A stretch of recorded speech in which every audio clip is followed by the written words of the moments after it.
Dr. Dan Caliendo was working on his farm when a bale of hay he was moving, weighing more than half a ton, broke loose, crushing him under its enormous weight.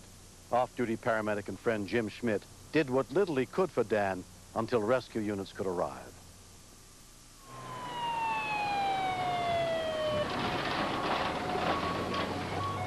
John, I need you to take Miss Caliendo's place here. Get some support here, will you? He was in a lot of pain. It surprised me that he was conscious at all, knowing how much these hay bales weigh. Okay, does it hurt where I'm pushing? Oh, okay, okay. At the time, I was thinking, I wish it was me. I think I could handle the pain myself better than watching my loved one go through it. Not having ever seen a back look like that, I wasn't sure that there was any form of stabilization that we could do that would give him any hope to salvaging any movement, but we had to try. Good stabilization.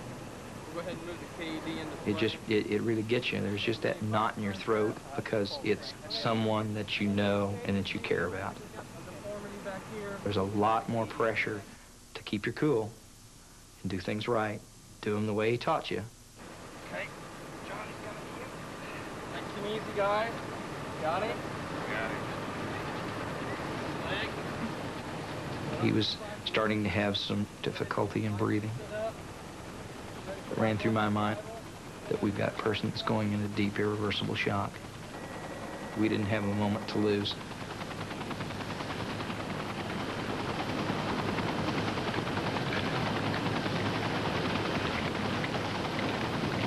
I wanted to go with him really bad on the helicopter. I didn't want to be separated from him at that point. But there wasn't enough room and I couldn't. Dan and I have always been very close. I love him with all my heart. I wouldn't want to live if anything happened to him. When I saw that helicopter lift off, the very first thought that came to my mind was a little silent prayer that this won't be the last time that I was ever going to see Dr. C.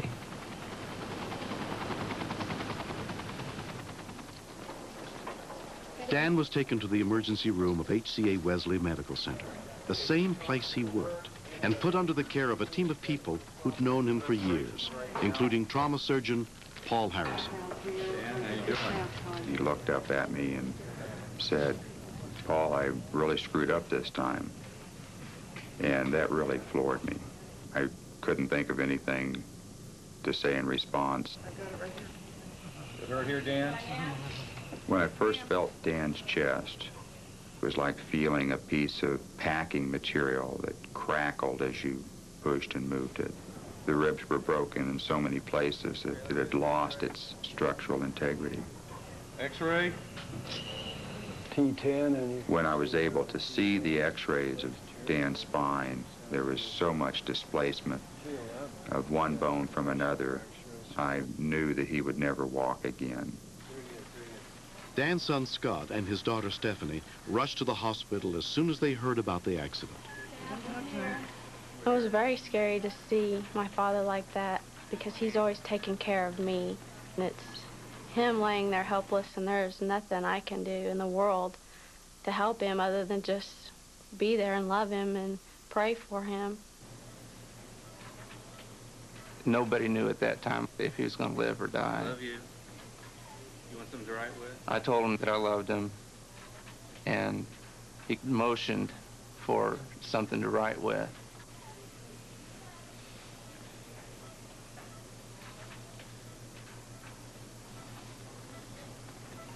When he wrote, "I love you" on that pad of paper, I love you too, Dad. it put a lump in my throat and brought a tear or two to my eyes, because those words haven't been said between us in I don't know how long. I know it's a tough call. He said the nights were really long and he was in a lot of pain. So his brother Richard and I would take shifts, so one of us would be up with him all night. It's all of you, half of you, none of you.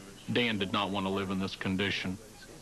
He and I spent, 90 gut-wrenching nights arguing over whether he should live or not live, and I just said, whatever it takes, I'm going to see that Dan makes it through this, and if it takes 3 days or 3 weeks or 3 months or 3 years or 30 years, I didn't care.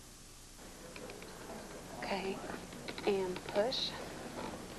I didn't know whether I was ever going to be able to roll over in bed by myself or whether I'd ever be able to reach over and pick up something off the floor.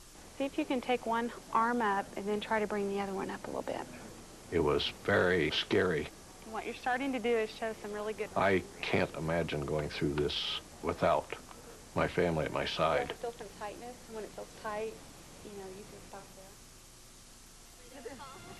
there. A year has passed since the farming accident that changed Dan's life. I was aware of the danger, and it could have been prevented. For probably 2 weeks after the accident, I really kicked myself for being so stupid. If my mom wouldn't have been out there with him when it happened, he could have very easily died. It was a miracle that she was there. It saved his life. The first few months after the injury, I was almost constantly aware of being paralyzed. Everything I did, I kind of thought, should a paraplegic do this, or should I say this if I'm a paraplegic? And I'm losing that. I think I'm a normal person, if I ever was normal, and some of my friends will argue about that, but I think I'm getting back to my usual self. Okay. That's probably why you got a fever, got a red ear. He was back to work in 3 months, which amazed everybody. The first patient he saw was a great dose of medicine for himself. Hello, Jim, I'm Dr. Caliendo. I've done a lot of things I didn't think I'd be able to do already. Did the pain hit you? We all have our limitations. I had them before my injury. I've got different ones and more now, but they're becoming fewer and fewer as time goes by. Yeah. I've always been very proud of my dad. Long before he had his accident, I've always thought he was pretty much one of the best guys there ever was. But I find myself trying to spend more time with him than I did.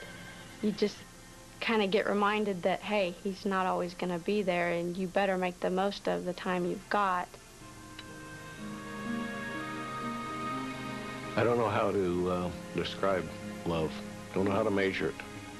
Her, Joe, and I have always been close, but we've just really bonded more than I thought was possible.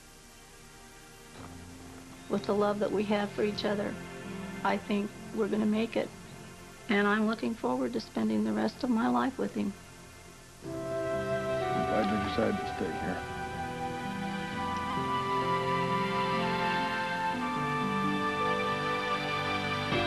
Next. I've got to find everybody. I don't know where they are, but I've got to find them. All of a sudden, there was a flash, and it was just fire everywhere.